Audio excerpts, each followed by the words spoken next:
బషీరాబాద్ పరిధిలో అక్రమ సరోగసికి పాల్పడుతున్న వ్యక్తుల్ని ఎగ్ డొనేట్ చేస్తున్న వారిని అరెస్టు చేశామని మేడ్చల్ డీసీపీ కోటిరెడ్డి చెప్పారు. హైదరాబాద్ లో 7 మహిళలు, 1 పురుషుడు, మొత్తం 8 మంది కమర్షియల్ సరోగసి అక్రమ ఎగ్ ట్రేడింగ్ చేస్తూ పట్టుబడ్డారని డీసీపీ తెలిపారు.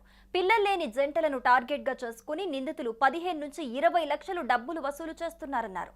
ఈ కేసులో ప్రధాన నిందితురాలు నర్రెద్దుల లక్ష్మీరెడ్డి అలియాస్ లక్ష్మి గతంలో ఎగ్ డోనర్, సరోగసి మదర్ గా పనిచేసిన అనుభవం ఉందని, గత అనుభవంతో సులభ పద్ధతిలో డబ్బులు సంపాదించాలని అక్రమ సరోగసి విధానానికి తెరలేపి ఏజెంట్లుగా పనిచేస్తున్నారని డీసీపీ తెలిపారు.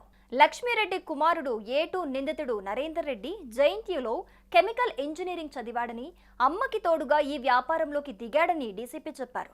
డబ్బు అవసరమున్న పేద మహిళలను టార్గెట్ గా చేసుకుని ఎగ్ డొనేట్ చేయడంతో పాటు సరోగసికి ఒప్పిస్తున్నారని, నిందితుల దగ్గర నుంచి 6.47 లక్షల నగదు, లెనోవో ల్యాప్టాప్, ప్రామిసరీ నోట్లు, బాండ్ పేపర్లు స్వాధీనం చేసుకున్నామని చెప్పారు.